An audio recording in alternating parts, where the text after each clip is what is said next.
From the Oklahoman newsroom, this is a Thunder update. I'm Jenny Carlson here with fellow columnist Barry Trammell. Barry, the NBA Finals are run away, down the track they go, and obviously people are trying to fill days, fill newspapers, fill websites with stories about the guys involved.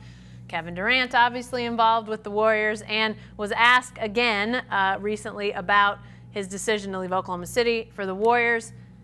Had some interesting, if not wacky stuff to say about that decision. Among them, when he made the decision, he said, "I didn't know how other people felt about my game." Barry, we're talking about 2 years ago, not when he was leaving Texas and people were wondering, is this guy strong enough to play in the league or something like that. I mean, he was the league MVP at that point. Here's what I want to know. How could 4 million Oklahomans for 8 years have missed all that insecurity that clearly is deep-seated in Kevin Durant?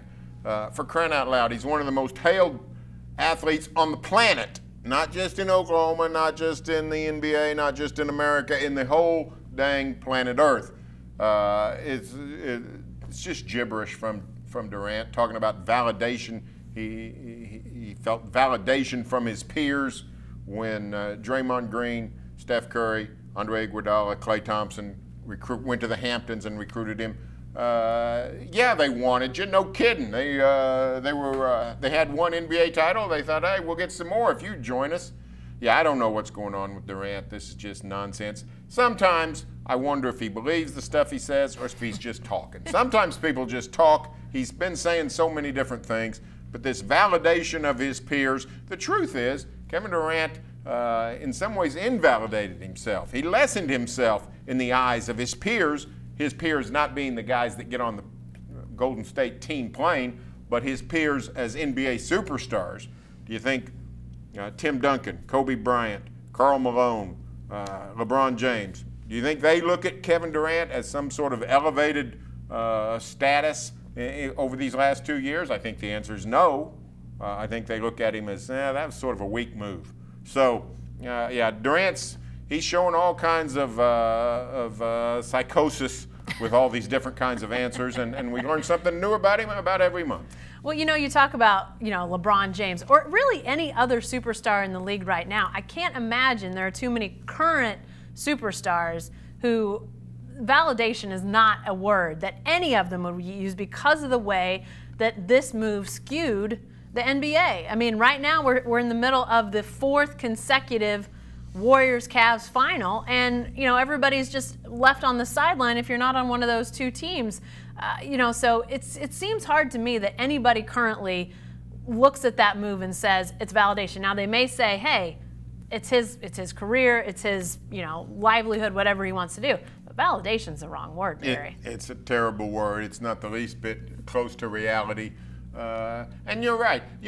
People accuse us of being sensitive about the Durant departure, which guilty as charged. The wound is still fresh here, almost 2 years later. But the truth is, if Kevin Durant had gone someplace else, if he'd gone to Boston, if he'd gone to the Lakers, if he'd gone to the Knicks, wherever, it would have been a different deal. If he was just trying to get away from Oklahoma City, okay. I don't know why anybody would, but lots of people probably feel that way. However, to join the juggernaut Warriors so that Golden State could carry you to a championship or 4, that is not any way to become validated. That's a sign of weakness, and that's what Kevin Durant did, and it did upset the parity to whatever extent it existed in the NBA is much less now. So, yeah, it harmed the league. It harmed the content and the competitiveness of this basketball association. And it's something that, sort of a fallout, not just in Oklahoma City, but all across the league has to deal with. What do you think is really happening here, Barry? Lastly, I mean, obviously, as I mentioned, the finals are underway. There's a lot of media trying to write stories, fill time, all that sort of thing. So he's going to get asked about this. It's a storyline again.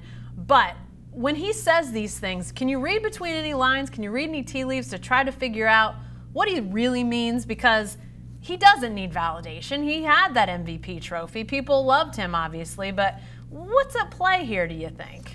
You know, I don't think I can read anything into it. He's given so many reasons. He didn't like playing with Russell Westbrook. He didn't like playing for Billy Donovan.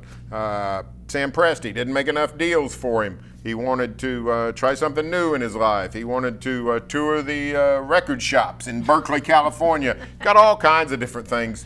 The truth is, Durant made a decision, and ever since he's sort of been trying to justify it publicly with all different kinds. And it's, you know, sometimes it's people asking him. You know, this latest deal was an extensive interview with The Athletic, and sometimes people bring it up, but sometimes Durant's the one instigating, you know, through social media avenues. So this is a guy that's just trying to justify his decision.